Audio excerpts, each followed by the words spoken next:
The public now has until February 7th to submit comments on the draft bill. Brian George Otieno, NTV, Nairobi.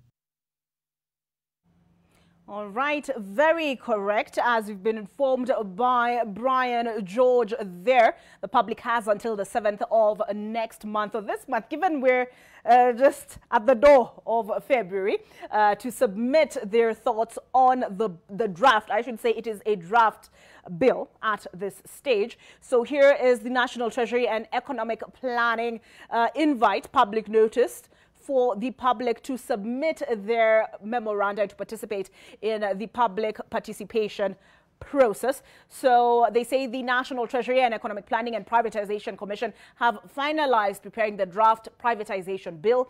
The bill has been posted to the Privatization Commission website, and pursuant to the Constitution of Kenya and all other relevant legislation, the National Treasury invites interested members of the general public to submit written comments and or input memoranda on the draft privatization bill. And they tell you where to send that. And these are the dates. It starts today, does it? Yes, it starts today. And I can see there'll be sessions held in Eldoret, Mombasa, Kisumu, Nyeri, Garissa, and Machakos, all at the same time, 8 a.m. to 2 p.m. today. And then in Nairobi, for Nairobi, Kiambu, Kajiado, and Nyandarua, that exercise will be held on the 7th at the Kenyatta International Convention Center. I'm told we now have Mwalimu on joining us now. Ooh, is that a pool? Joining us remotely from Mombasa. Mheshimiwa, good to see you. Good morning. Oh, morning. Thank you. Karibu sana. So we need to take a break, but we will continue this conversation on the other side, and we'll hear what the opposition has had to say on the draft privatization bill.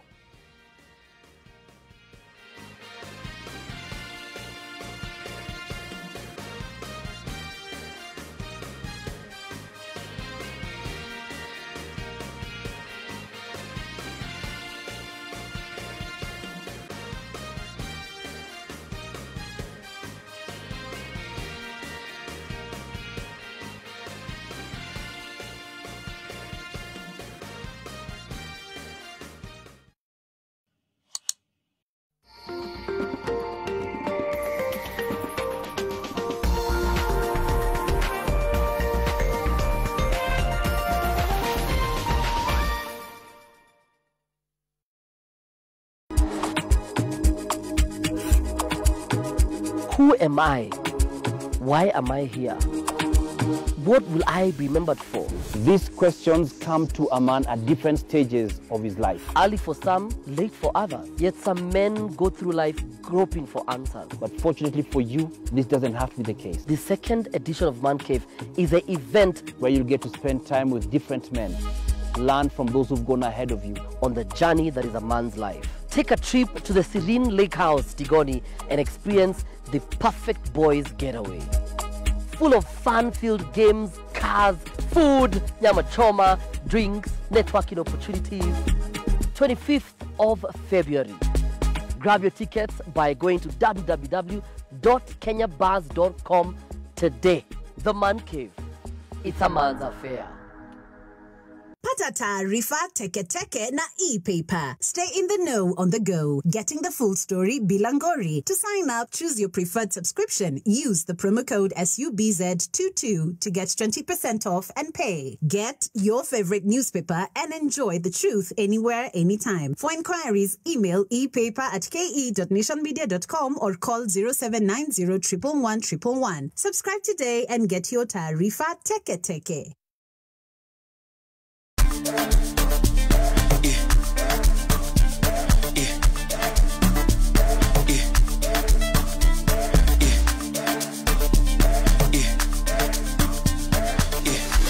Now this is what we call convergence. Come through for the morning fix this and every single Friday right here on NTV. Yes, it's about that time. I'm sorry. You know, the coolest thing about mornings is that a girl and two guys together in the mix, you never know what to expect. You guys are crazy. From Friday 6, bring your good vibes, bring your picks. From 7 a.m., it's a dope mix. Every single thing on Friday changes with the morning fix. Because you're not paying your debts, your car's out. Just wait. You don't understand. What do you mean? Take that. Carlos, come on, let's go. Let's go. There, let's go. Oh, what's that? That's from here? So, what's that? Tell me.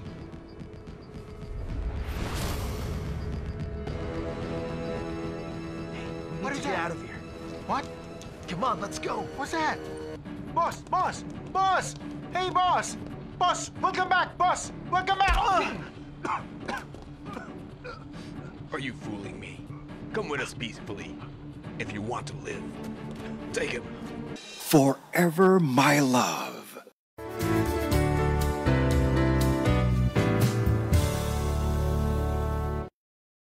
Cleaning your...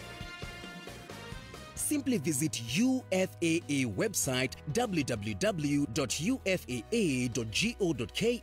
or dial *361# or visit Huduma Center near you. Kenya kampuni kama zile ambazo mnaijua kama Kenya Airways, kama kampuni kama ile Mumia Sugar Company, KCC, makampuni yote wanataka kuuza bila kujua ni wanafanya nini. Ruto na marafiki yake wanataka kununua hizi makampuni, kuchukua makampuni yote. Kule Safaricom wametoa bwana John Ngumi. Bwana John Ngumi, rafiki yangu, ni msomi sana. Yeye ndiye amekuwa ameendesha hiyo Safaricom sawa. Ruto ametoa yeye na kuweka mhindi wake anaitwa bwana Adil Kawaja, ambao amekuwa anafanya naye marupurupu ya ambao najua.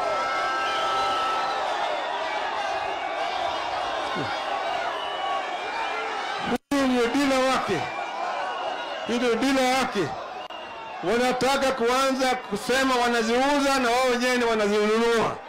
Ndio sababu nasema bunge isiangalie. All right, it started with the IEBC selection panel, tax evasion, and now this appears to be the next battlefront. If you could just pull up the touch screen for me. The bill in question, the draft bill, could we? Thank you very much, has generated conversation online as well. I see Pauline Njoroge saying Ruto's government is hell-bent on proceeding with a bill that will see elimination of parliament approval in sale of parastatals. In short, the executive will be selling parastatals without any consultation or oversight from anyone. Wakiamka, wasikia kuuza, NHIF, wanauza. I see Tabitha is rolling her eyes. But given we have Mwalimu in Mombasa and he hasn't had a chance to speak yet, Mwalimu, why is this a conversation? Yes. Why is this conversation on privatization and the role of the people's representative an important one to have? I think this is very important for the Kenyans, because this is a bill that they want to establish a bill that regulates a framework for privatization of all public entities. And it is going to go to Parliament for approval, but essentially when you look at the bill itself, it will be given powers that the Cabinet Secretary will have a board, the board that he will control himself, and the board will be charged with not just charging, but also selling and also advising the government on the kind of public entities that can be privatized. Now, you realize that most of these public entities that are targeted are major entities that have been serving Kenyans in various capacities. You look at ICDC, NBK, you look at Sony Sugar, you look at Nzoia Sugar, you look at KPA in Eldoret, and you look at Kengen. Now, these are some of the parastatals that have been sustaining the economy of this country for a very long time. Now, you realize that the KPA in Eldoret was established in 1994. And since that time, it has not been operationalized. But when you look at the bill now, you'll realize that one of the reasons that they want to privatize is to maybe provide a competitiveness within the economic region, like the south, within the East Africa economic regions. And this surely is not going to help this country. There are certain private entities. Let me talk about Sony. I think when my father was almost retiring, he went to be a public health officer in Greater Southern Nyanza. And when he went there, he used to take us to Sony. And the people provided ancestral land. And they gave this land so that they would be able to grow sugarcane and sell it to the company that belongs to them. Now, if we privatize this kind of entity, who has talked to the owners of the land? Did they agree that their land will be privatized? And looking at it back, some of these cases, you realize that the government now, through the cabinet secretary, they want to raise funds to help the government. But they have not invested enough in these companies the way and why they were formed. They have not met the requirements of why these companies were formed. They are saying that they want to improve the corporate governance, transparency, and accountability. But all the Kenyans, it is within us, the Kenyans, who have been running these entities. How sure are we that we are going to improve governance, corporate governance, and also we are going to improve transparency? And when we are formed, we have a board that is going to be formed. This board is called maybe the review board. We are going to form the board that is concerned with the privatization. And the chairman is going to be appointed by the president. The secretary is going to be the cabinet secretary in the Ministry of Finance. And the members, or one or two members, you realize we also have the Attorney General and a few other members. And when this bill is put into operation, we will have no any other say. The public, after it has been operational, the framework has been put in place. The public will have no any other way to control the privatization of this company. So that is why it is bringing a conversation among Kenyans that is it really the right time to privatize all these parasocial or public entities? And the money that is going to be got from this privatization, is it going to be put in proper use by those concerned? So I think this is why we are here today, to bring about this conversation. Thank you. Thank you very much, Mheshimiwa. So, gentlemen in studio, if you'll allow me, I'll ask the other Mhesh in the house to respond to that. But first of all, what do you make of, I do beg your pardon, do you need some water? You okay? Okay. What do you make of what Ndindinyoro had to say about why there is need to privatize some of these state corporations? He said some are hemorrhaging money, and the government is not in the business of the government is not in the business of business. That government is meant to regulate business. One, Olive, let me say that I do support my colleague, Member of Parliament, that is Honorable Ndindinyoro, on his statement, because this privatization issue is long overdue. And the government has, over time, tried to support entities, and we've seen those ones that have been able to succeed. Case example, Safaricom. But if you take the example of Kenya Airways today, the market is there. We are still using the flight, and we're still making payments, and yet we are still making losses. Why would the government keep on watching such companies continue to make losses? Unlike privatizing them, and that money, that financial support be diverted, for example, to the agricultural sector, whereby it's going to support on food security matters. Because the cost of living for the Mwananchi has gone very high. We are in January. The last year, parents have had 4 terms of academic in learning institutions. This is a new year. The cost of living is so high for the government to continue funding institutions that are still making losses. The government should give an environment environment that is conducive for business people to be able to operate, should make the legal framework, the economic structure, social, the whole pastel structure, so as business people to be able to perform and the organizations to make profit. But we cannot continue, the government cannot continue on reverse, whereby money and companies are making losses. The president has a manifesto. There was the question of, we are not seeing Kenya Kwanza delivery. It cannot be done, within waking up and it's done. It's a process.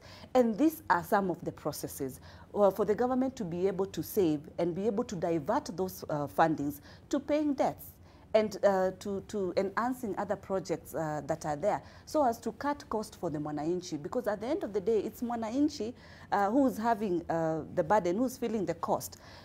These companies, the more they continue making losses, the more job losses we are going to have, because our people are going to go home. Then what happens to them? It is a high time we embrace investors to come and support these institutions for them to be able to grow. Look at where Safaricom is today.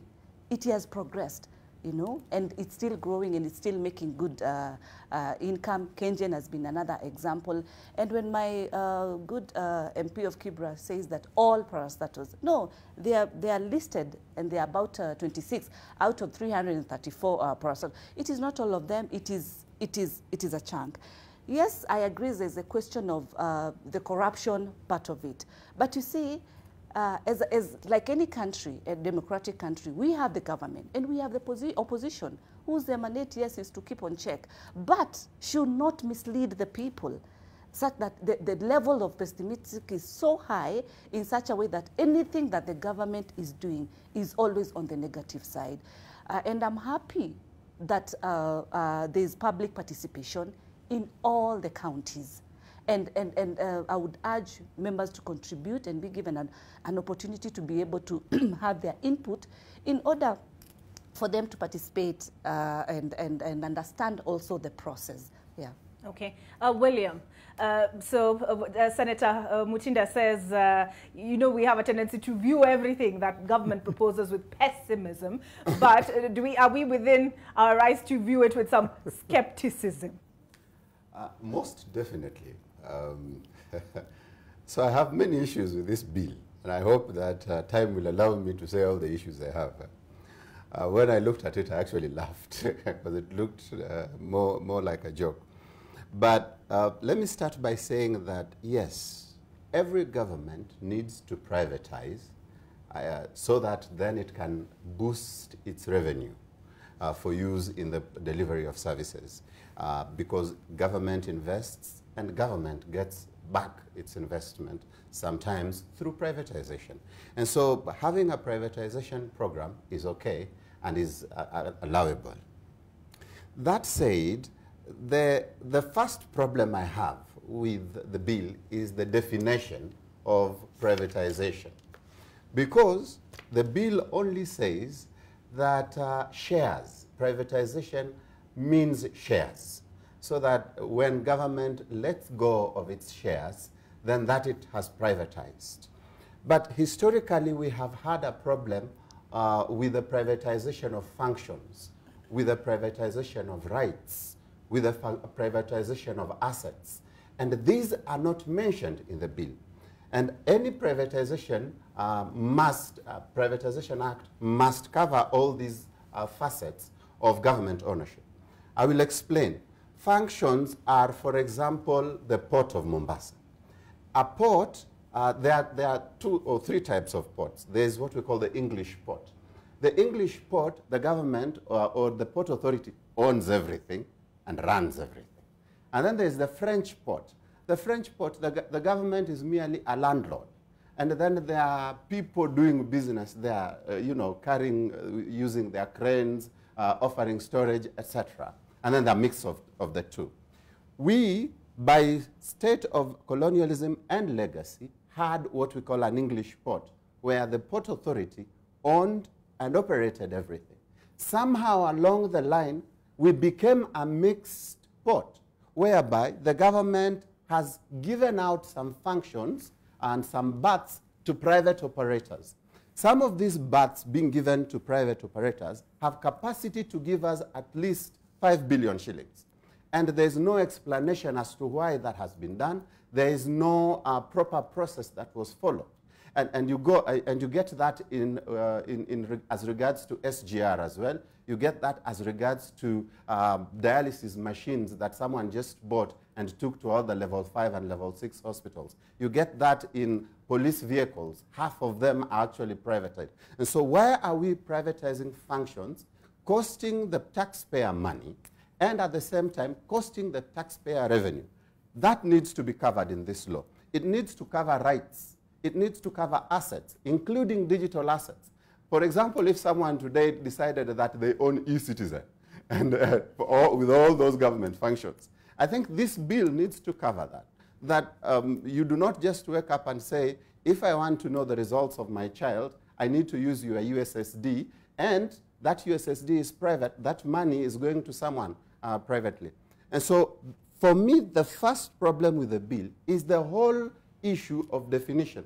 We are not covering the whole province of what needs to be covered in a process of privatization, and that needs to be covered. Okay, so I have the bill with me here, and the definition, I have the definitions here. Privatization is defined as, privatization means a transaction that results in a transfer other than to a public entity of the shareholding in a public entity. So it only talks of shares or shareholding, and it ignores all these other assets I've mentioned, functions, assets, like what Mwalimu was alluding to, the land belonging to Sony Sugar. It does not talk about rights that the government has over revenue collection. Okay. Professor? I told you he's a good politician. And I like calling me a politician. He has objected. And I like he has objected on record. By the way, I like the way he is broad in the way he perceives issues. And then the senator on my left, the way she argued, I am convinced I taught her well. Now, the issue of privatization, I looked at that bill about that 80 pages, and I agree with him. There are certain issues that have been left out, like what is exactly to be privatized. I probably should get into or wade into this debate by asking a few questions. One of them is, why the privatization? Because I didn't see that in that bill. One reason why the government privatizes entities or provision of services is because it becomes more efficient. I was surprised to find that in the US, we even have private prisons or private jails. That's the extent privatization has been taken, because it's more efficient and the public gets value for the money. And we should be asking, if we privatize this entity, are we going to get value for the money? Number two, and I share alluded to that, is the government is saying we don't want debt. So one source of revenue apart from tax would be to privatize these big entities and get some money. Because if you look at the mode of privatization, we are saying we have an IPO, so people buy into that company, the government gets money. And that happened during Kibaki era. So we need to answer that question, why? Not for political expedience, but because the Kenyans are going to get value for their money.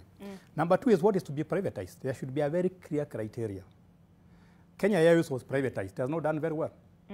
Kenyan was privatized. It has done very well.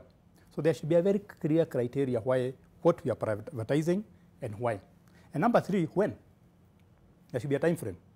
This by this. We cannot leave it open-ended, because Privatization Commission was there during Uhuru Kenyatta's era. They never privatized much. For about 10 years, we haven't seen a lot of activity. So what a time frame. And number four is, who is going to buy these assets? Or who is going to deliver these services that are going to be privatized? Is it Kenyans, or is it foreigners, or is it a mixture? That should also be very clear. And that's why Laira Digaras are coming in, because they are not sure who is going to get these contracts or who is going to buy these companies, majority or minority. I think how is very clear in the bill, in my opinion, and I go through it, how it is going to be done, IPO, tendering, and so on. But we must be aware of unintended consequences. And I think that is the biggest debate. Is it possible that we are going to run down some companies so that we can privatize them? That's my biggest worry. So it should not just be about privatization, but why. And I believe that there should be parliamentary oversight in this privatization. If you look at the assets that we are talking about, whether it is land, whether it is companies, they are very strategic. Okay, one of us alluded that some of these are not strategic, but there's nothing that is not strategic. So the parliament, the people we vote for, we go to vote at 4 a.m. in the morning. I think they should have an oversight on this privatization. From an economic point of view, it's a good idea. But politically, we have monitored the consequences.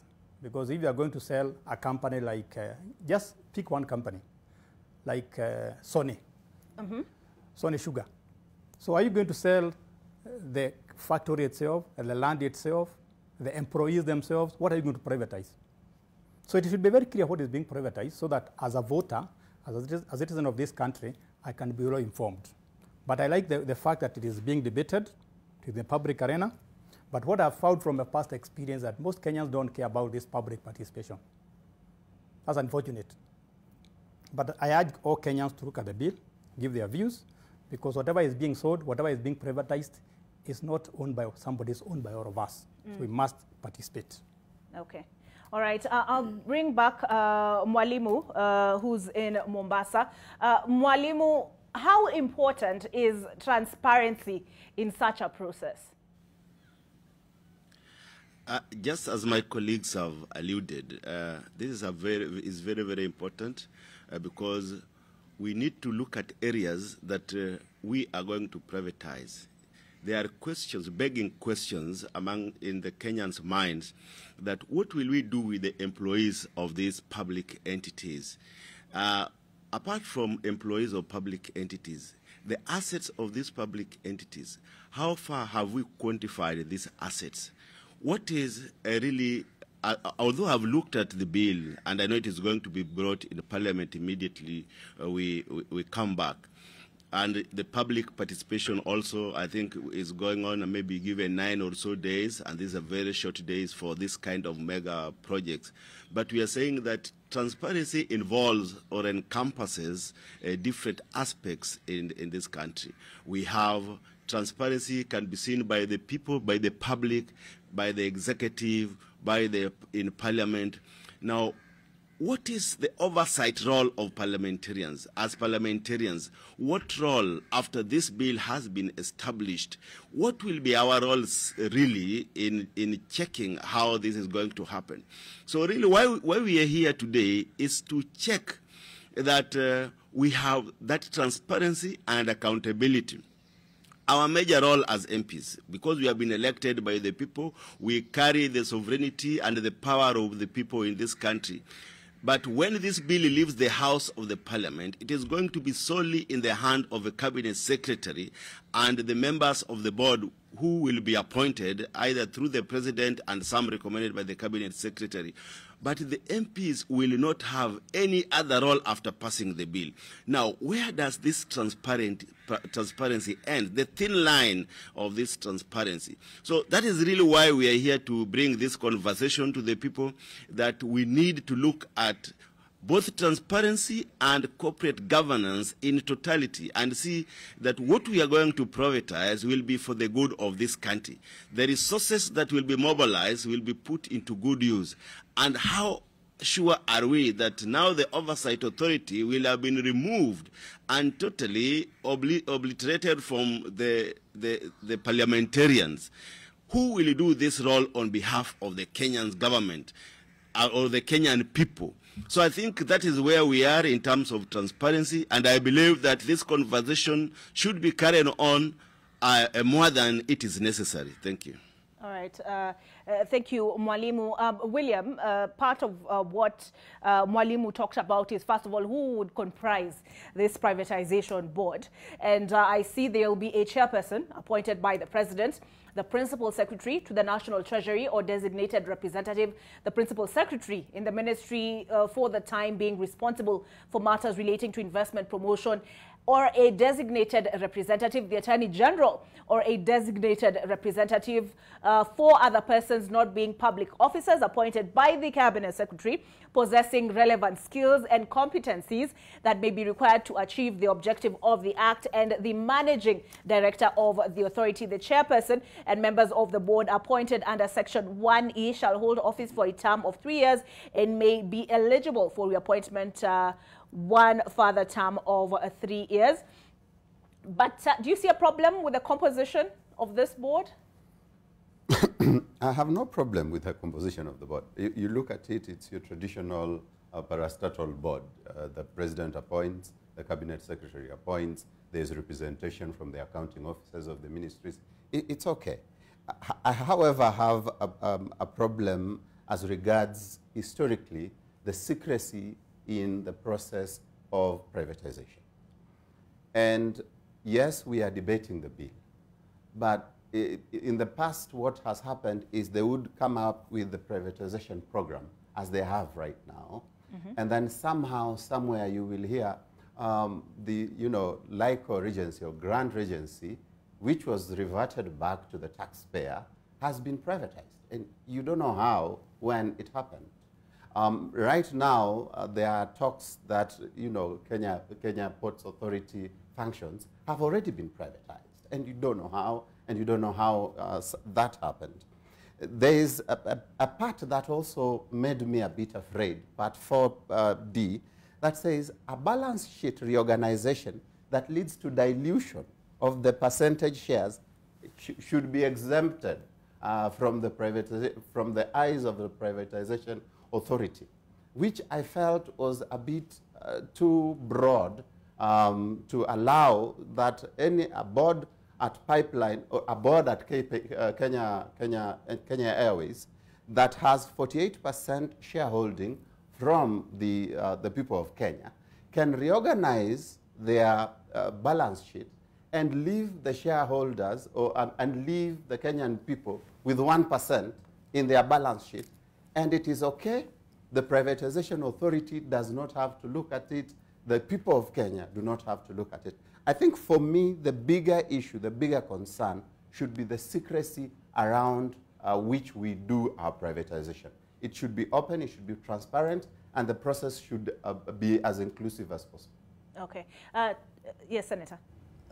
So, first of all, in English, William, before I pose a question to the Senator, this is that 4D, any balance sheet reorganization which may lead to dilution of the percentage. Let me just find what was before that to lay a context.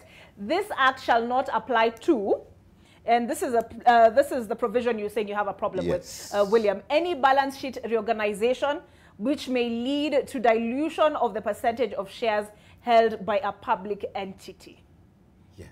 So, in English, some of us do not sit in Professor XM Iraki's class. So, a balance sheet reorganization is a case where, for example, you say we have issued 1,000 shares. Out of, say, there were 500 shares before, or 900, there was 1,000 shares before, we issued 1,000 new shares. That means that the person, for example, that had 1 share, now either has the option of buying another share or having the value of the half of the shares they had. And so if, for example, in a public entity like Kenya Airways, and the government owns shares there about 48%, or NSSF owns shares there about 48%, and then you do a reorganization, and this reorganization leaves NSSF with less than 1%, and previously it had maybe 20%. I think that is material, and it calls for a conversation as to why do we need the reorganization, and why is the public losing, or rather, is the interest of the public protected? If you've watched the social networks, the Facebook story, one of the guys there owned around 50%. He was one of the co-founders with the current owner. And he signed off a balance sheet reorganization, and his shares moved from 50% to 0.000008%. So that is a possibility in a public, in a listed company. It's a possibility in a balance sheet reorganization that we need to come against. All right. Senator, my question to you was this. Mwalimu has raised concern about the extent of Parliament's involvement in this process. The bill provides that the authority shall submit a report annually through the Cabinet Secretary, if I recall correctly. Is that enough? I would say that, one, I support and agree that the bill will come to Parliament because parliamentarians are the representatives of the people. And it's a continuous, the representation is continuous. It's just not within just that particular moment. It's always continuous, which is very positive. I think to support what William is mentioning is that there should be civic education. Mm-hmm. And a continuous one, especially on this bill. Entities like the capital markets should be involved.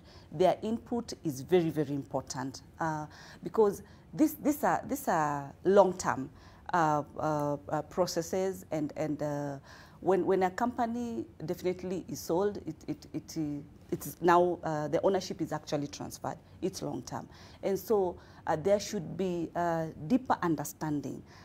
When we look at the composition of the board and where we have even 4 members, yes, the wisdom of my lecturer, and whom I'm very proud of, Amin, and the likes of William should be given an opportunity to continue having a continuous input on the bill. I support so much the audit and evaluations of the same companies.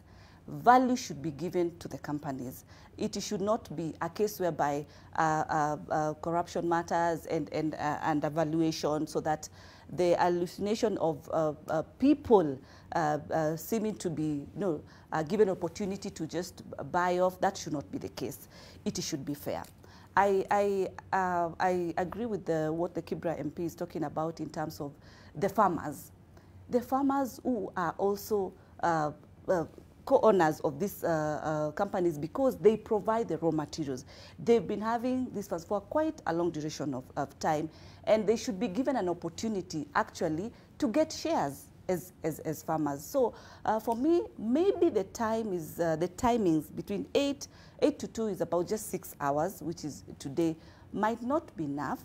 That should be extended so that it gives the people more time to have more input. You look at today, like in one of the first regions, we have 9 counties, and yes, Eldoret, Nakuru, Baringo, Uasin-Gishu, Elgeyo Marakwet, West Pokot, Turkana, Trans Nzoia, Nandi, and Samburu. Exactly. Those are 9 counties, and having the equal time, like where we have I think 3 counties, the time. Yes. The time is a bit limited for maximum participation of the people, because this is where our Kenyans are. We have the local suppliers, we have the market, and also we have our Kenyans who are also working in this particular institution. So the timing is a bit squeezed, and it should be extended for maximum input in this. Yeah. Okay. Prof, though you said in Kenya public participation is about checking a box, or perhaps Kenyans just don't care. I would probably even make the question more interesting. If you walk on the streets of Nairobi and ask people what is this privatization, how many people understand that? So we like politics, but when we come to economic issues, such concrete issues, most people don't understand. So we need, as she put it, a very concrete financial literacy, so that people understand what is this all about, what is being privatized, and how does an individual like me and you benefit from this. Mm-hmm. For a number of reasons. One, we need to realize that the objectives of the seller and the objectives of the buyer might not be the same. Mm-hmm. So the government wants to raise revenues, mm-hmm. but from a very economic point of view, we want more efficiency in the delivery of services. But what about the buyer who want to buy these entities? The objective might not be as good as the government's. For example, and I'll give a random example. Mm-hmm. The other day, a CS courier said that university should be privatized. Yes. If you privatize University of Nairobi, for example, mm-hmm. what is most important asset if I bought that university? It's not the students, because they don't earn money. Mm-hmm. We don't have a lot of intellectual assets like Kodak. So what would be the most critical asset? The land? It would be land. Mm-hmm. So the government want to inject efficiency in that university, but the person buying it would be after land because it's very strategic. And what these politicians are asking, how do we protect the public from such a transaction where somebody buys an entity because his interest and the public interest are different. Remember, people are not going to buy a company or an entity because they love it. It's because they can see money. And unless the public is protected, we are going to see a lot of big entities being stripped of assets and sold later on.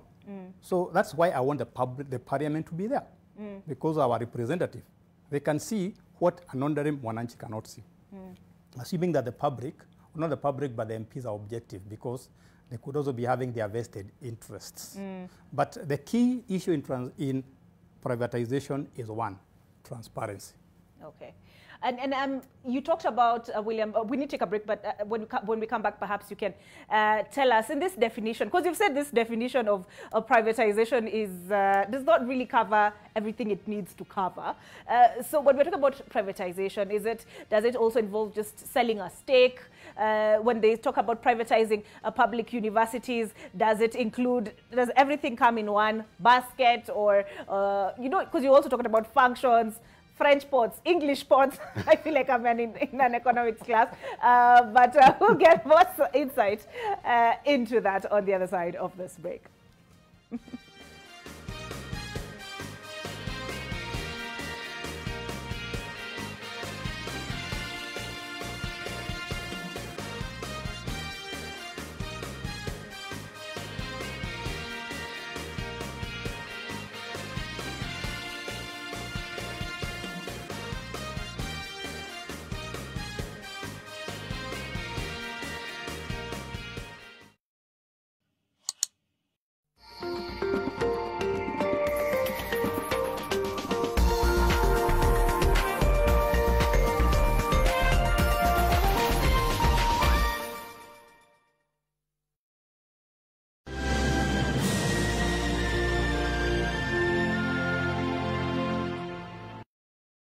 Centum Real Estate brings to you 265 Elma 1 Apartments, the newest and most stylish development in Kasarani. Pay a deposit of 250,000 Kenya shillings and the balance in flexible installments or mortgage finance.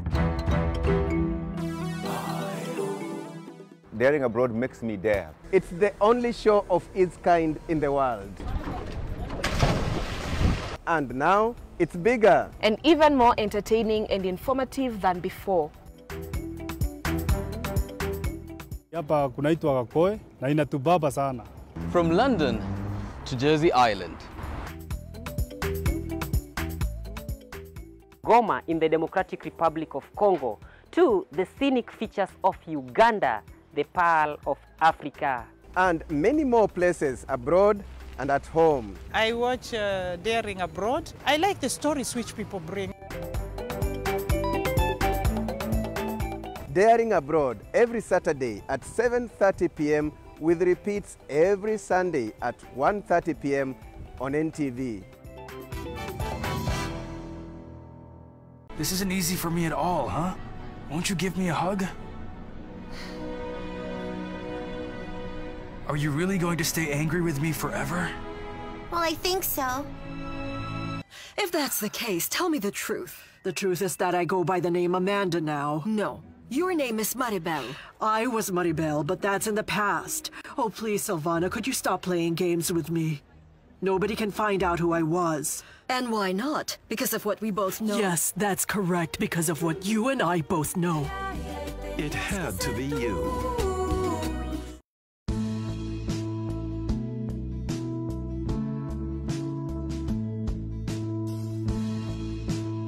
National Cancer Institute of Kenya and partners invite you to join us from 2nd to 4th February at the Kasarani Primary School, where screening will be done and the public will be educated on cancer and its associated risks. The National Cancer Summit will be taking place at the same time from 2nd to 3rd at the Safari Park Hotel, where health experts will show and share best practices. Want to know the biggest story of the week? Do not worry. The Weekly Review has got you covered for in-depth analysis of politics, business, governance, as well as social issues. The Weekly Review covers it all. For well-researched, exclusive and investigative content, read the Weekly Review every Sunday on Nation e-paper and on www.nation.africa, free of charge.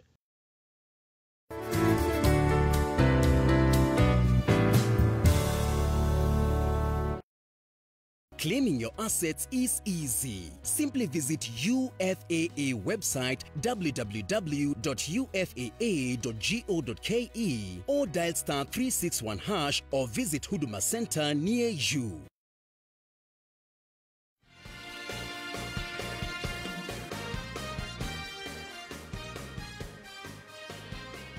All right, welcome back to AM Live. Today is Economics for Me, Economics 101. All right, just a reminder that we also have in Mombasa Peter Orero, who's the Member of Parliament for Kibra constituency. So this is the approved privatization program, which you referenced, Senator, and institution and current public sector holding. Kenjen, GOK has a 70% stake. The objectives to be achieved through privatization: mobilization of resources for additional investments, enhancement of transparency and corporate governance, broadening of shareholding in the economy, development of the capital markets, and raising of resources to support the government budget. Okay. Kenya Pipeline Company. GOK stake is 100%. Objectives: mobilization of resources for additional investments, enhancement of transparency and corporate governance, broadening of shareholding in the economy, development of the capital markets, and raising of resources to support the government budget. Kenya Ports Authority, Eldoret Container Terminal, which is 100% stake, public sector shareholding. Then, let me just zoom out a little bit here. And I see this completed in 1994, but has not yet been operationalized. Privatization to address operationalization to serve the Great Lakes region and Southern Sudan will enhance Kenya's and regional's competitiveness to facilitate investment and economic growth. Kenya Ports Authority, outsourcing of stevedoring services. GOK stake 100% to improve efficiency in delivery of service through mobilization of private sector financial and management resources. Kenya Ports Authority, development of berths number 11 to 14. Government stake is 100%. Capacity expansion through mobilization of private sector capital and management resources. I'm just going to go through the list now so that we move faster. Chemelil Sugar Company, South Nyanza Sugar Company, Nzoia Sugar Company, Miwani Sugar Company, Muhoroni Sugar Company, Cabernet Hotel, of which the government stake is 98.2%. Mount Elgon Lodge Limited, I see here Golf Hotel in Kakamega, Sunset Hotel Limited, Kenya Safari Lodges and Hotels Limited, KTDC Associated Companies, that is the International Hotels Kenya Limited and Kenya Hotels Properties, and Mountain Lodge Limited, as well as Arc Limited. National Bank of Kenya, and I see here the NSSF stake is 48%, Government of Kenya stake is 22.5%, Consolidated Bank of Kenya Deposit Protection Fund, 50.2%, and shares allocated to a number of state corporations and government institutions on account of deposits placed by them in the weak banks merged from Consolidated Bank.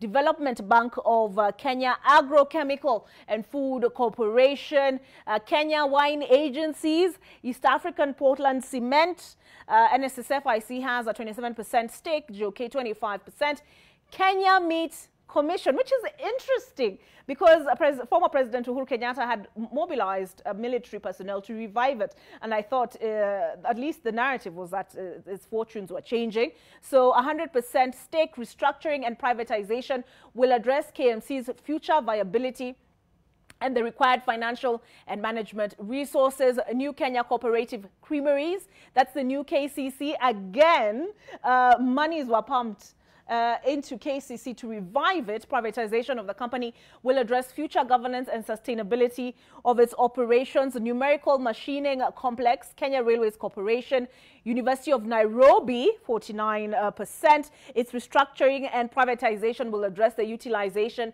of the company's idle assets. Kenya Railways Corporation is 51% government stake. And then I see here isolated power stations.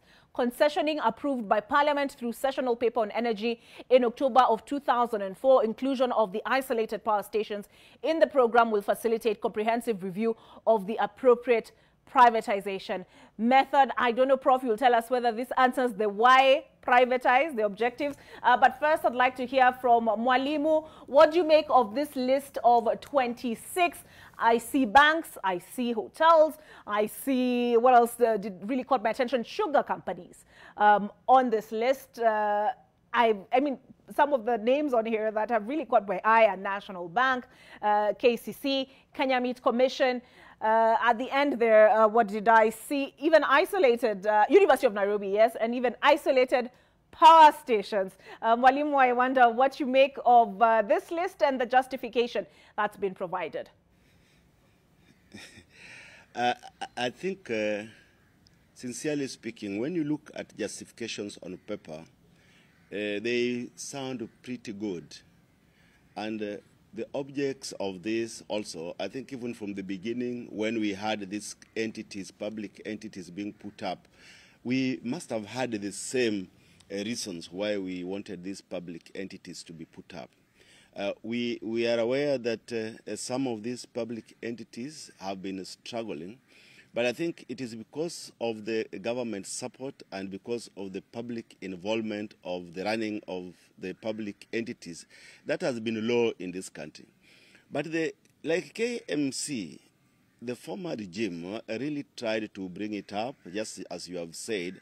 I have been at KMC a couple of times. In fact, the last 2 months I've been buying my meat from KMC, and things have changed, and I think they have started making profit since it was the military, and maybe the running of that company was done by the former president.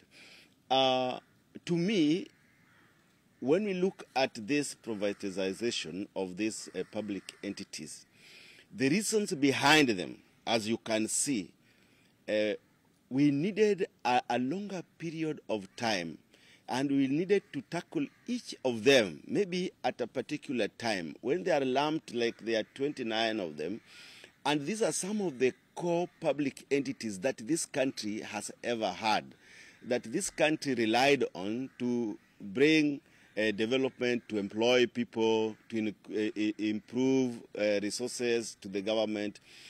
But just to privatize all of them at the same time, we are not really concerned about the future of this country.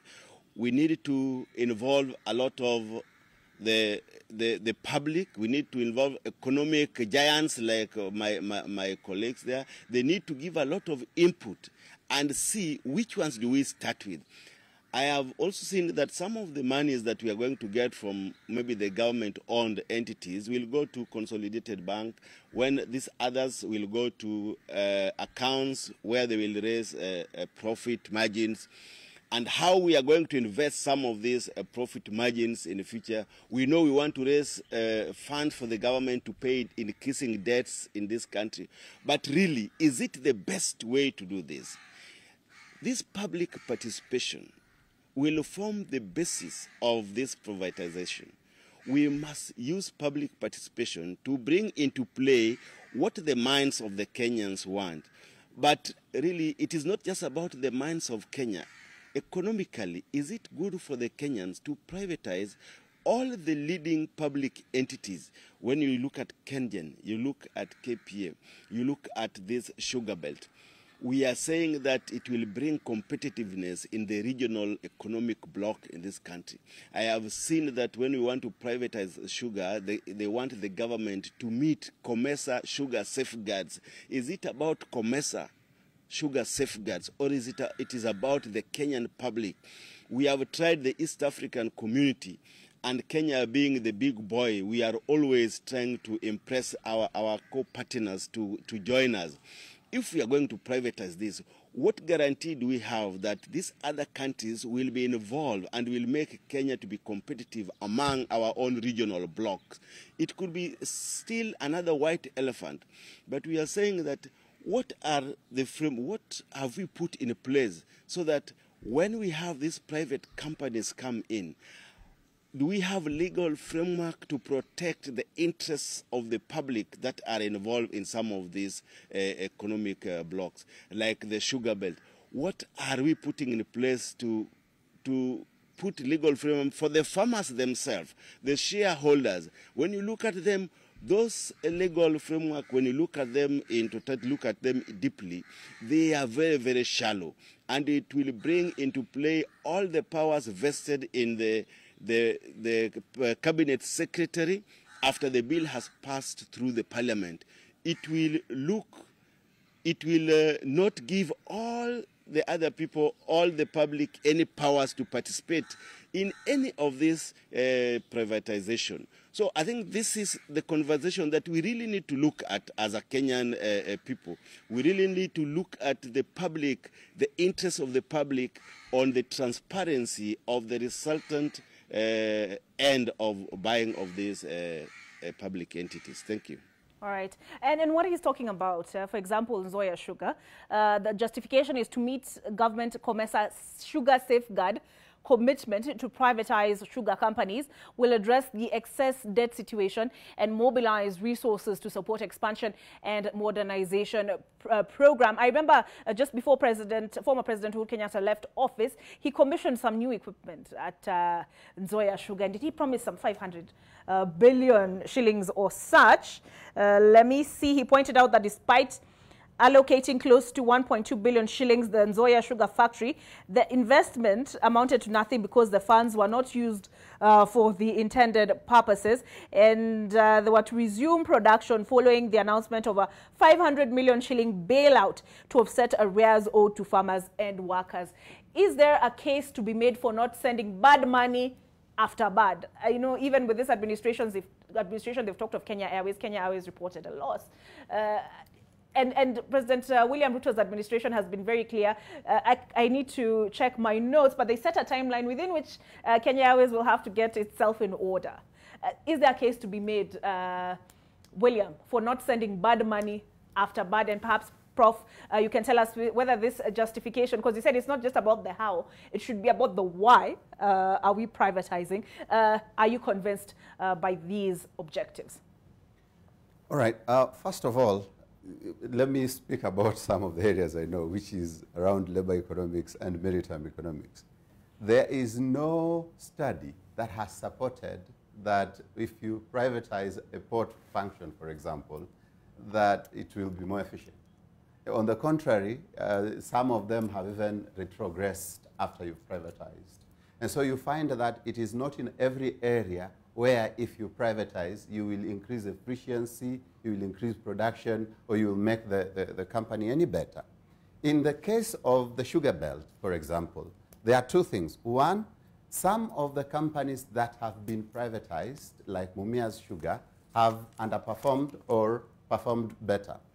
In the case especially of Mumias Sugar, we find that there are senior government officers who enjoy importing sugar because importing sugar is very lucrative.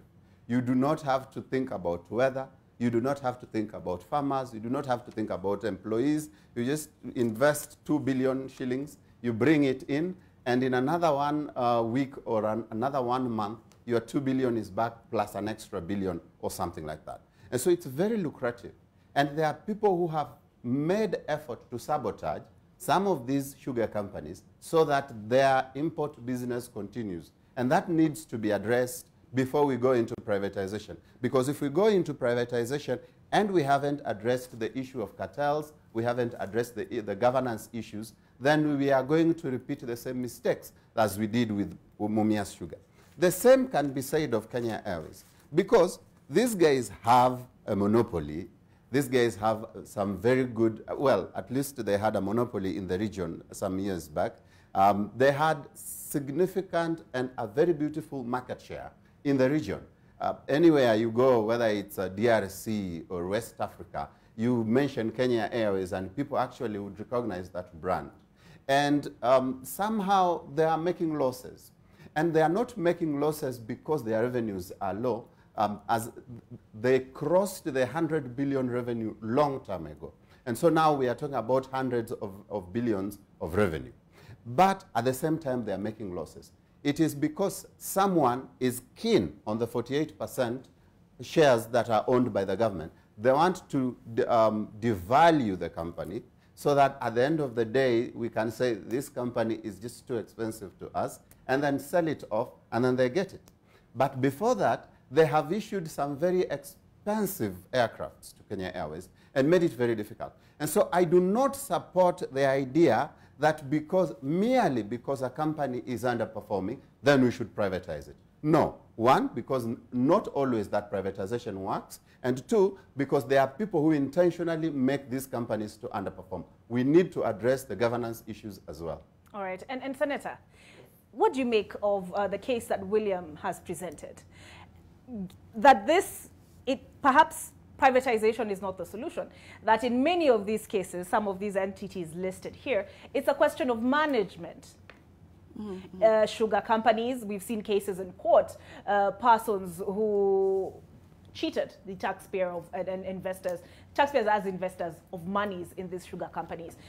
We've seen even when President Uhuru Kenyatta was appointing military personnel to run some of these institutions, clearly management is a problem. Do we need perhaps to consider the management of these institutions before we consider privatization? From a business management point of view, yes, I agree on the mode of and the structure of management of any company, of any institution. It is very, very key. And the question on as far as the management is concerned in the business is looking at all these companies, be it KenGen, be it Kenya Meat Commissioner, be it Pipeline and all. These are entities that offer products and services whose market share is still there and is still very high. Because as William says, KQ still runs and still collects and makes money. The problem is the cost and the losses that the companies are making. From a political point of view, you find that what the president is doing, which is very, very noble for this country, will always be looked on the other side of view. Because when we have rallies going on in this country, we have youths who are going on at a rally on a Tuesday between 8 to 5 when most people should be working. What is happening because of lack of jobs? What is the government doing? The government is giving the solution by ensuring that when we prioritize, instead of pumping money into these institutions, we are focusing on paying debts. We are focusing on diverting these funds to other entities, like, for example, as I said earlier, agriculture, so that now these companies become much firm, become strong, and are able to make revenue, and are able to actually offer more employment to our youth instead of where they're actually spending their time. It is saddens from a management point of view, whereby we have leaders today picking up and calling up these youths, instead of giving them way forward of jobs, and actually even paying for them this civic education, facilitating, for them to learn more, for them to understand all these questions Prof is asking, all these questions William is mentioning, for them to be able to understand and be able to participate as required. What is happening is the other way. Everything is just being hit. So the president has very good plans for this country and for the people and for the achievement of the Kenya Kwanza manifesto, ensuring that we cut costs. The cost of living is very high, Olive. Okay. Yeah. Prof, Mheshimiwa in Mombasa says, that is Mwalimu, Peter Orero says, is not convinced by these justifications. Are you? I think there's, from an economic point of view or business point of view, it makes sense not to use money to chase bad money. Because clearly some of these entities listed have been making losses. So if you find yourself in a hole, you stop digging. I think that's what the president is saying. And that's what the politicians on my left are saying. Yes. But before we argue more, I think there are some two companies I would have wanted to see on the list. I don't know their status. For example, Webuye Paper Company, is it owned by the government or who owns it? There's another company called National Pencil Company. National? Pencil Company that I used to hear when I was young. Are you saying paper and pencil and paper have become obsolete? No, it's not obsolete, but I think the list should have been longer than this. That's what I'm saying. Okay. But let's go back to the debate, why I think this is justified. I argued earlier that the reason why we privatize is to inject more efficiency and get value for your money. Not just for the people buying the company, but also for the citizens of this country. But before we go to privatization, I think there has been an issue of management. If I look at these companies, I think most of them should be making money. We eat meat every day. If you look at all these companies, they deal with an asset or products that we need all the time, either regionally or nationally. But the management has been an issue because one way to make a company run down is who you select as the managers. Are they selected competitively?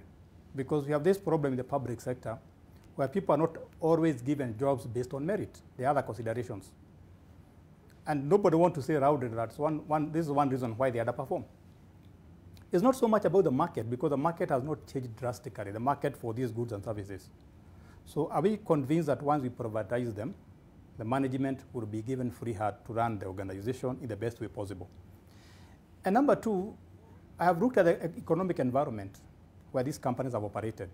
We haven't had COVID in the last, COVID came recently, Ukraine came recently. So we can't say there was a drastic event outside that affected these companies more than the others, which leads us to the same conclusion that there is a problem with the management. If you look at the private sector, once a company has a problem, they make changes, drastic changes. Sometimes they sell off sections of the business. Sometimes they discontinue products. But in government-owned entities, it's very hard to make changes because you have to think about who is going to lose jobs. What are the voters going to say? So if this is carried to success edge and the citizens see value for their money, I have no problem with the privatization. And the ultimate test is, are we going to get more jobs for the youth she's talking about, or the unemployed people in this country we're talking about? And finally, I want to see this privatization not as a political issue, but as an economic issue. So, okay, when you say you want to see it as a less a political issue, more an economic issue, so what is it you don't want? I mean, what makes it either? See, what makes an economic issue is when we get value for our money. But if you look at the politicians on my left here, they don't see things that way. For example, I'll give you an example. I think we need to have the right of reply. Yes, let me finish. If you go to Western Kenya and start privatizing a sugar company, guess who will be the first put raise an objection? The voters. They'll be saying, the politicians will be saying, no, this company is ours. Should not be taken over by other people.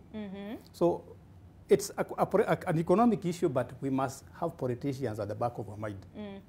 Because they are going to sabotage that and say, you cannot sell this company to others. In fact, some counties want to own those companies, if you have been following. Because they are saying this company called Mumias is located in a certain county. Why can't we have the county buy the company and run it? Or even if you are going to sell it, why don't we be given the first priority? So if we look at this issue from an economic point of view, we are going to make better decisions.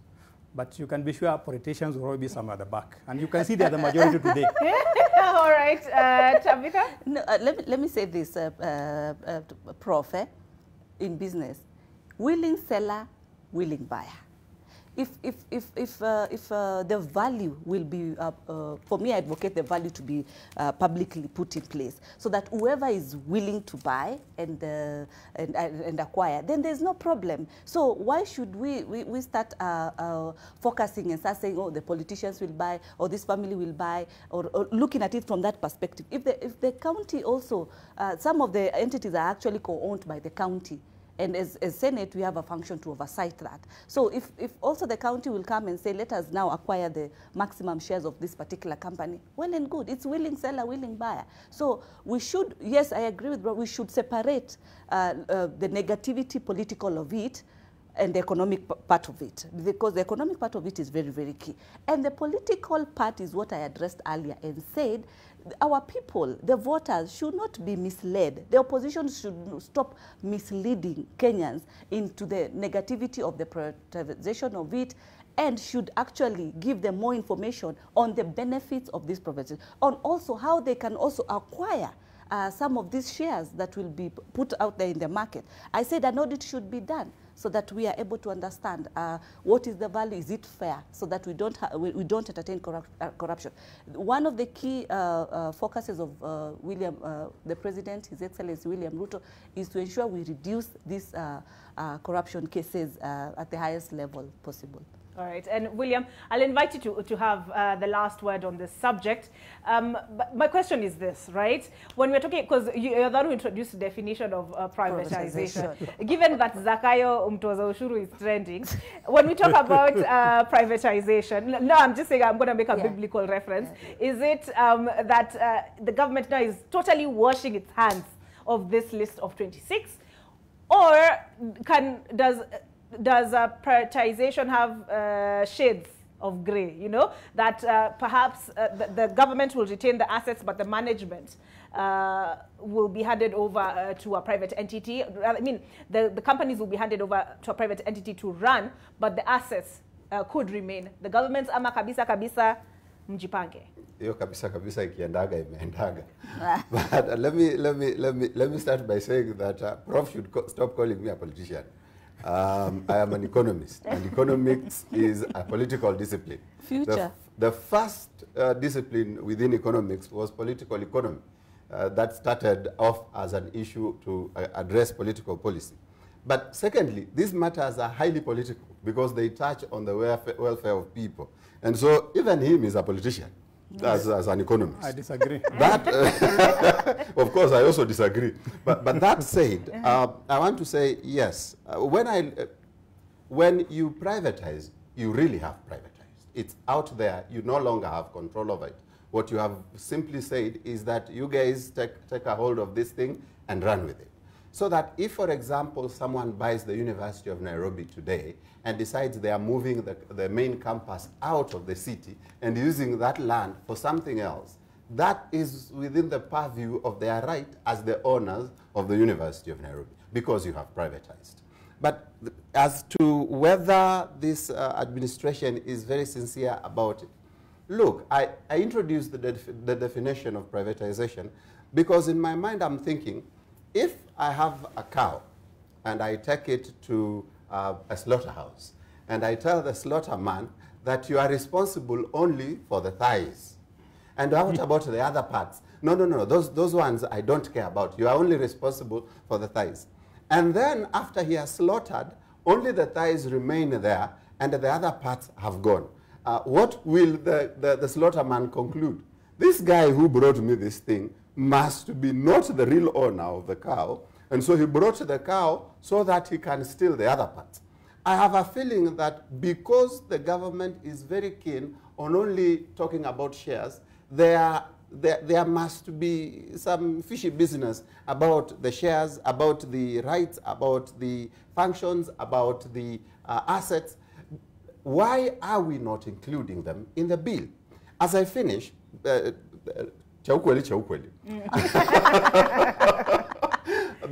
privatization program, I have no problem.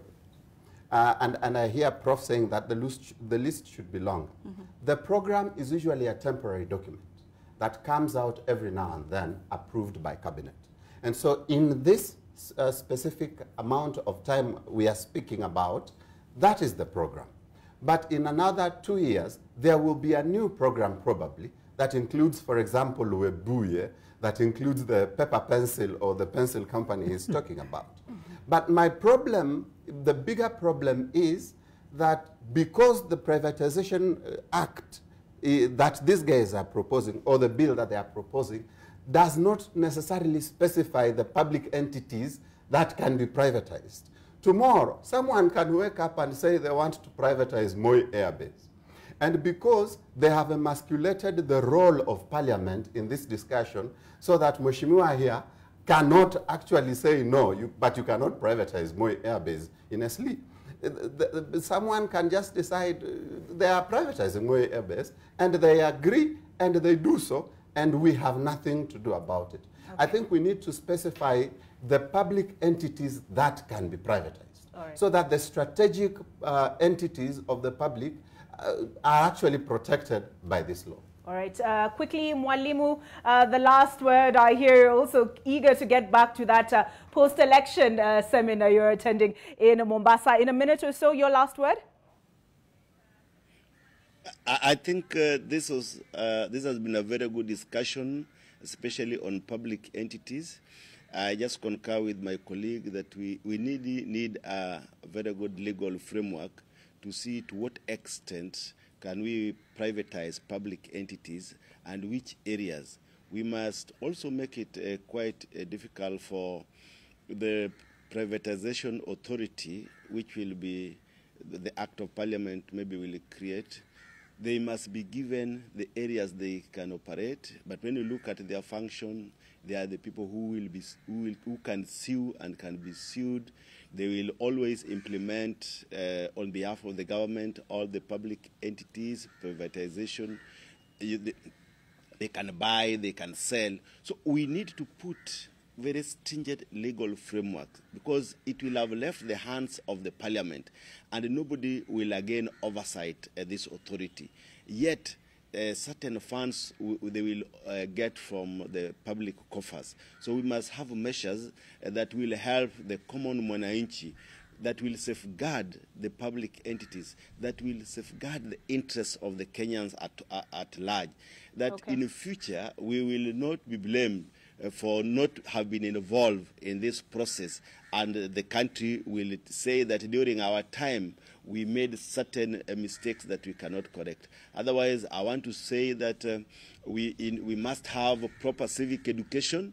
We must increase the awareness of the Kenyans about the shareholding of these companies and what they will bring to us as a country, and how these resources will help this country in the future. Otherwise, that is my comment now. All right, thank you very much for joining us remotely from Mombasa. That is Mwalimu Peter Orero, Member of Parliament for Kibra. We've been joined by economist, not politician, William Odhiambo Ramogi. We also have Professor Exxon Iraki, who has also said he's not a politician, he's an economist. And we have Senator Tabitha Mutinda in studio as well. Thank you so very much. And two seconds, John Tenyasamabai. But this is what the bill provides, a draft bill, where an entity has been identified for privatization. Under this act, the authority shall prepare a privatization proposal, and then after that proposal is prepared, it shall be approved by the board with the concurrence of the cabinet secretary, and upon approval of the privatization process, the determined and approved method of privatization shall be effected in the manner specified in the second schedule. So that's what it provides. My panelists this morning seem to be of a like mind that Parliament, within those steps, should be allowed to give the green light.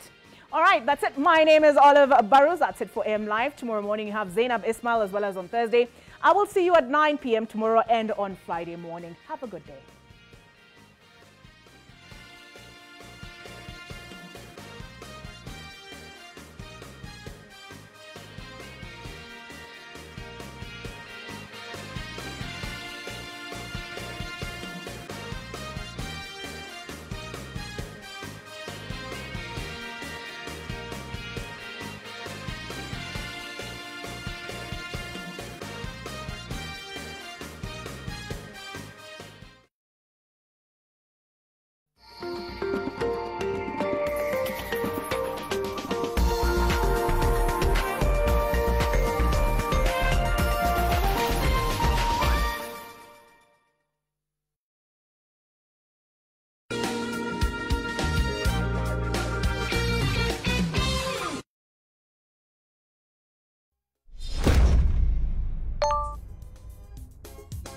Midundo mitamu vinandana tarumbeta, yote yasikika akipigiwa Maria.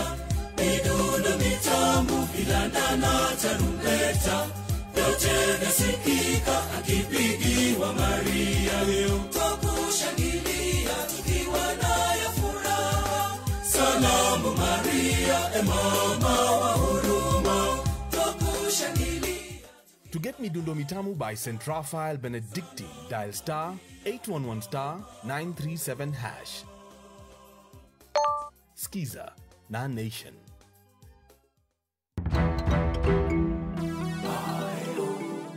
Daring Abroad makes me dare. It's the only show of its kind in the world. And now, it's bigger. And even more entertaining and informative than before. Hapa kunaitwa Kakoe na inatubaba sana.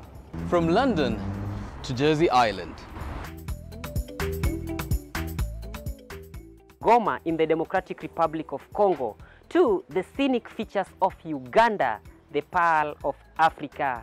And many more places abroad and at home. I watch Daring Abroad. I like the stories which people bring. Daring Abroad every Saturday at 7:30 p.m. with repeats every Sunday at 1:30 p.m. on NTV. Because you're not paying your debts, your car's out. Just wait. You don't understand. What do you mean? Take that. Move. Carlos, come on. Let's go. Let's go. There, let's go. Oh, what's that? That's from here? So, what's that? Tell me.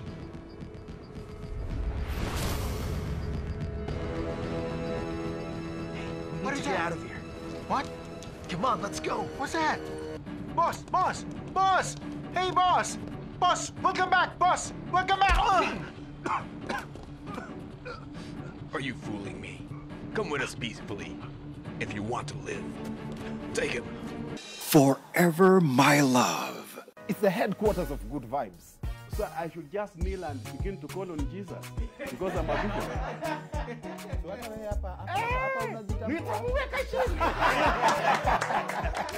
You know, Dr. Kingori? Yes. You sound like a street fighter. Where did you grab it? Unataka noma. Kingori, let me tell you something. Mimi mtu angenipata saa hiyo nikiwa first year. Angeangukia bibi mzuri. You know, they always say smart women, where to catch them is with love. Kingori, I love how your suit looks. I love you in a suit. I love you in a t-shirt. As in any example, you actually mean that.